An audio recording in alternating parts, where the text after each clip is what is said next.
Unified 911, anong matutulong namin sa'yo? Anya ti maitulong mi ken kahapon. Anong may tatabang ko sa Unsay imo? akong ikatabang nimo? Ngini makadabang na misal ka no. Sa anumang wika o dialekto, may tulong na darating sa iyo.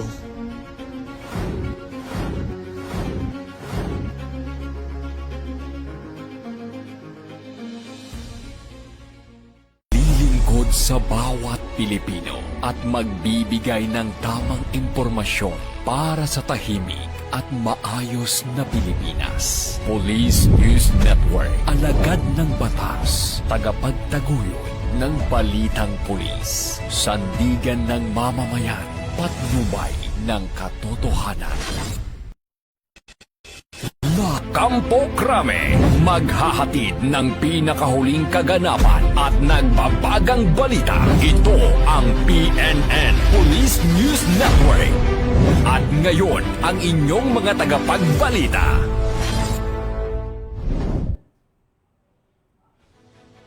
Magandang araw, bagong Pilipinas. Ako ang inyong alagad ng batas, tagataguyod ng Balitang Pulis, Patrolwoman Jara de Luterte. Maghahatid sa inyo ng tamang balita, kwento ng pulis at serbisyo para sa mamamayan. At ito ang PNP News Online, ang pangunahing balita ng Police News Network, alagad ng batas, tagataguyod ng Balitang Pulis.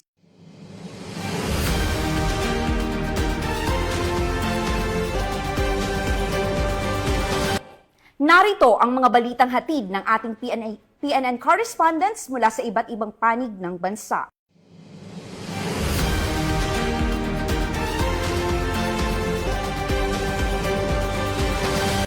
Nagdulot ng ngiti at inspirasyon sa mga batang mag-aaral ang isinagawang Balik Eskwela Initiative ng Ormoc City Police Office bilang kanilang programang pangkomunidad para sa pagbubukas ng klase.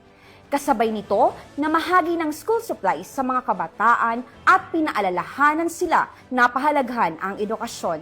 Narito ang balitang hatid ni Patrolwoman Dara Falogme. Maring higit pang patatagin ang ugnayan ng kapulisan at komunidad, nagsagawang Oriental Mindoro Police Provincial Office ng isang balik eskwela activity para sa mga batang mag-aaral ng Oriental Mindoro PPO Daycare Learning Center sa Pinamalayan, Oriental Mindoro. Pinangunahan ang programa ni Police Colonel Edison B. Rivita, Provincial Director ng Oriental Mindoro PPO, na layuning bigyan ng suporta at inspirasyon ang siyam na daycare learners sa pagsisimula ng kanilang panibagong school year. Sa isinagawang aktibidad nito lamang ika-22 ng Hunyo sa Oriental Mindoro PPO Covered Court sa Barangay Kakawan, Pinamalayan, nakatanggap ang mga bata ng hygiene kits na naglalaman ng mga pangunahing personal care items upang isulong ang kalinisan, kalusugan at kahandaan sa pag-aaral. Bukod dito, binigyan din sila ng mga laruan at food packs na nagdulot ng ngiti at kasiyahan sa mga batang kalahok.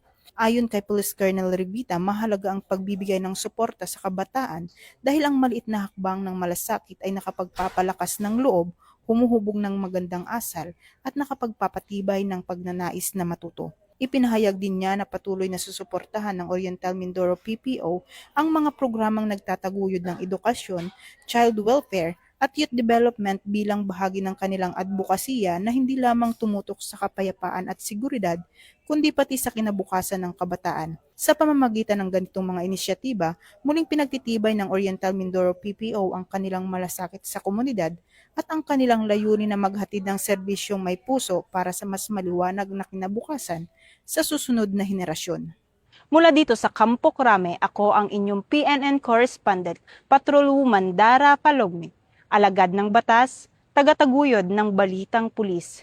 Maraming salamat, Patrolwoman Falogme. Nakumpiska ng mga otoridad ang tinatayang 260,000 pesos halaga ng hinihinalang shabu mula sa isang drug suspect sa isinagawang anti-illegal drug operation sa Pasig City. Naaresto ang suspect matapos makumpiska sa kanyang pag-iingat ang hinihinalang illegal na droga. Patrolwoman Jenny May Dolor sa report. Sing pag-iimbestiga at koordinasyon, arestado ngayon ang isang high-value individual na kinilalang si alias Luis. 59 anyos, residente ng Karangalan Village, Barangay de la Paz, Pasig City, sa bisa ng search warrant na inilabas ng Regional Trial Court, Branch 154 of Pasig City. Matapos itong makuhaan ng 7 pirasong heat-sealed transparent plastic sachet na may lamang hinihinalang shabu at may timbang na humigit kumulang 38.35 grams at may standard drug price na 260,780 pesos sa loob mismo ng bahay nito sa isinagawang search warrant operation ng mga tauhan ng Eastern Police District Drug Enforcement Unit, katuwang ang tauhan ng Pasig City Police Station Substation 8 Manggahan, EPD Intelligence Division at PDEA Eastern District. Matapos basahan ng kanyang karapatan ang sospek, mahinahon naman itong sumama sa mga otoridad. Dinala siya sa Pasig City Police Station Custodial Facility habang hinihintay ang pagdinig ng kanyang kaso sa korte. Samantala, maharap naman ang suspect sa kasong Section 11 Article 2 of RA 9165 o ang Comprehensive Dangerous Drugs Act of 2002. Ang PNP ay patuloy sa pagpapaigting ng kampanya laban ilegal na droga, kriminalidad at pagtugis sa mga may sala sa batas. Ito ang bagong PNP para sa bagong Pilipinas. Serbisyong mabilis, tapat at nararamdaman. Mula dito sa Eastern Police District, ako po ang inyong PNN correspondent, Patrolwoman Jenny Midolor, alagad ng batas, tagataguyod ng Balitang Pulis. Maraming salamat, Patrolwoman Dolor. Mahigit 2 milyong pisong halaga ng marijuana ang binunot at sinunog ng mga otoridad sa isinagawang marijuana eradication operation sa bayan ng Bacon, Benguet. Ito ay bilang bahagi ng patuloy na kampanya ng pamahalaan laban sa iligal na droga at pagtatanim ng marijuana. Police Master Sergeant Beverly Cacas, magbabalita. Tagumpay na naisagawa ng pinagsanib na puwersa ng Bacon Municipal Police Station at iba pang operating units ang Marijuana Eradication Operation sa ilalim ng Benguet Upland Ultimate Grass Cutter 2026. Sa isinagawang operasyon sa Sitio Bayo, Poblacion Bacon, Benguet, natuklasan ng isang marijuana plantation site sa loob ng communal forest na may lawak na humigit kumulang 2,000 metro kwadrado. Dito ay nabunot at nasira ang tinatayang 12,000 fully grown marijuana plants na may kabuoang standard drug price na 2,400,000 pesos. Walang naaresto sa nasabing operasyon.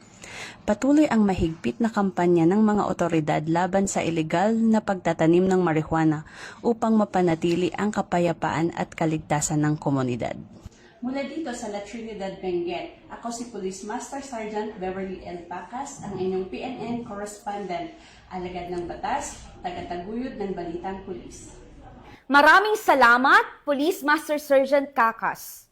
Mabilis na rumisponde ang isang off-duty na pulis sa isang ginang na bigla umanong nawala ng malay sa bayan ng Lala, Lanao del Norte. Sa tulong ng pulis, agad na isugod sa pagamutan ang biktima.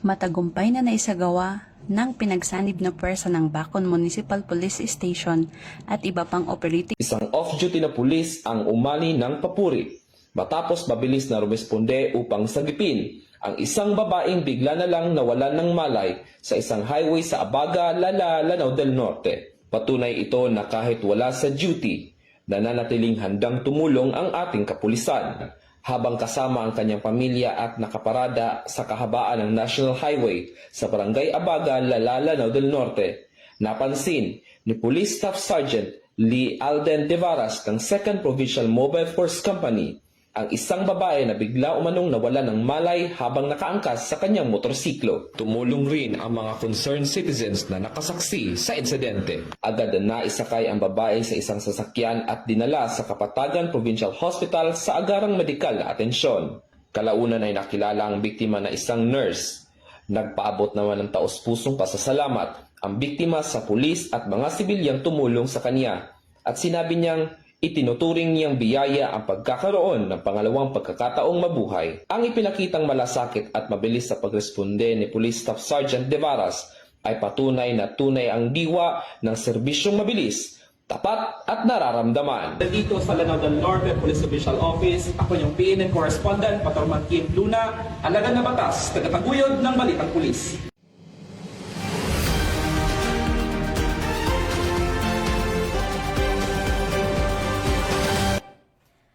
Mas pinaigting ng mga otoridad sa Tacloban City ang pagpapatupad ng curfew at police patrol bilang bahagi ng kanilang hakbang upang mapanatili ang kapayapaan at kaayusan sa lungsod.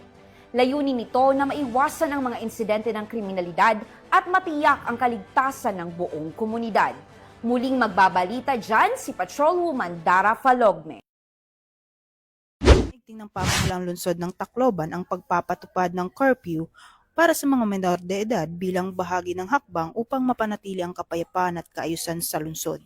Ayon sa lokal na pamahalaan, mahigpit na ipinatutupad ang curfew mula alas 10 ng gabi hanggang alas 4 ng madaling araw, kasunod ng insidente ng pamamaril na naganap sa San Jose National High School. Saklaw ng mas mahigpit na pagpapatupad ng San Jose area at iba pang bahagi ng lungsod. Kasabay nito, inaasahan din ang pagdaragdag ng police visibility at mas pinaigting na police patrol operations sa mga pampublikong lugar kabilang ang Sangyawan Grounds. Batay naman sa pahayag ng Tacloban City Police Office, hindi papayagang makapasok sa Sangyawan Grounds ang mga menor de edad kung hindi kasama ang kanilang mga magulang o legal na tagapag-alaga. Nananawagan ang mga opisyal ng lungsod sa publiko na makipagtulungan sa mga otoridad habang patuloy na pinalalakas ang mga hakbang sa seguridad upang matiyak ang kaligtasan ng mamamayan at mapanatili ang kapayapaan at kaayusan sa komunidad. Mula dito sa Campo Crame, ako ang inyong PNN correspondent, Patrolwoman Dara Falogme, alagad ng batas, tagataguyod ng balitang pulis.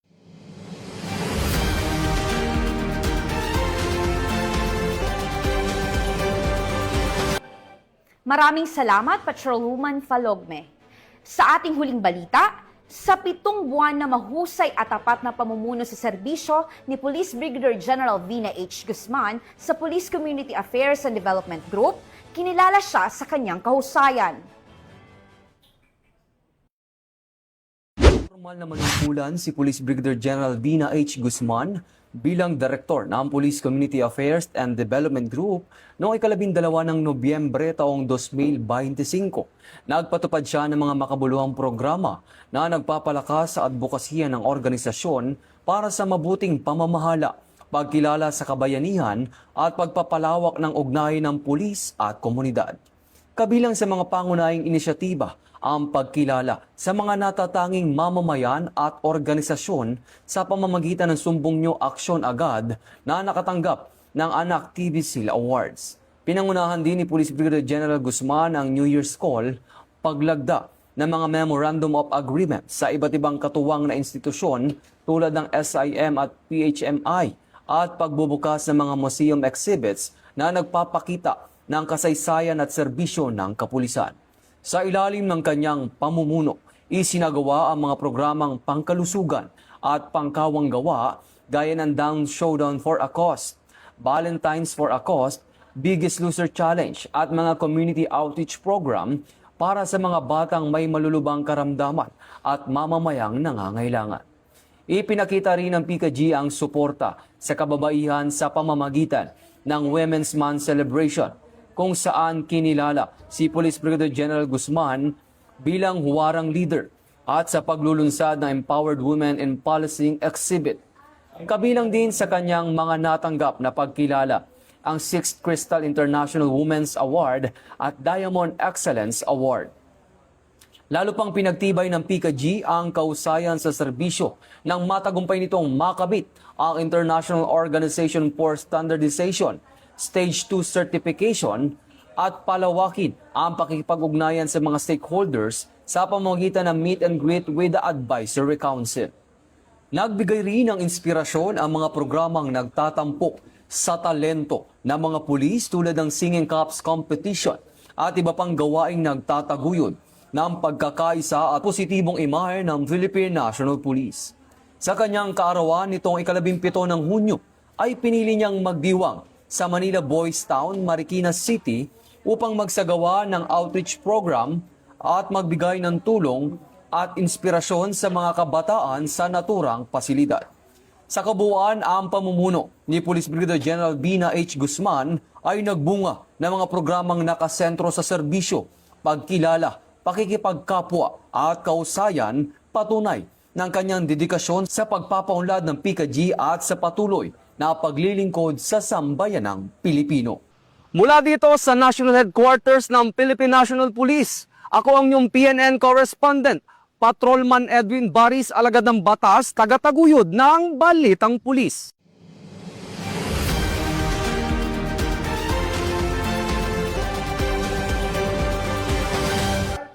At yan ang mga balitang nakalap ng ating PNN correspondents mula Luzon, Visayas at Mindanao. Para sa mas malawak at mabilis na ulat ng mga balita, i-like, follow and share kami sa aming Facebook account ng Police News Network at sa Twitter account para sa mga real-time updates at YouTube channel para sa mga live stream at replays. Manatiling mapagmatsyag at laging alamin ang totoo. Sa ngalan ng pamunuan ng Philippine National Police, sa pangunguna ni Chief PNP Police General Jose Melencio Nartates Jr. at sa pamumuno ni President Ferdinand Bongbong Marcos Jr., kami ay maglilingkod sa bawat Pilipino at magbibigay ng tama at balanseng balita. Bago po tayo magtapos, muling nagpapaalala ang pambansang pulisya kaugnay sa nalalapit na parliamentary election sa Bangsamoro Autonomous Region in Muslim Mindanao. Pinaaalalahanan ng Philippine National Police ang publiko na manatiling mapanuri at maging mapagmatsyag laban sa paglaganap ng fake news, misinformation at disinformation sa iba't ibang online platforms. Labanan ang fake news sa BARM. Ugaliing mag-fact check at magbahagi lamang ng tama at beripikado at mapagkakatiwalaang impormasyon upang mapanatili ang kapayapaan, kaayusan at pagkakaisa sa komunidad. Mula rito sa tanggapan ng tagapag-ugnay ng pambansang pulisya, ako ang inyong alagad ng batas, tagataguyod ng Balitang Pulis, Patrolwoman Jera de Luterte. Maghahatid ng tamang balita, kwento ng pulis at serbisyo para sa mamamayan. At ito ang PNP News Online, ang pangunahing balita ng Police News Network, at ito ang bagong PNP para sa bagong Pilipinas. Serbisyong mabilis, tapat at nararamdaman.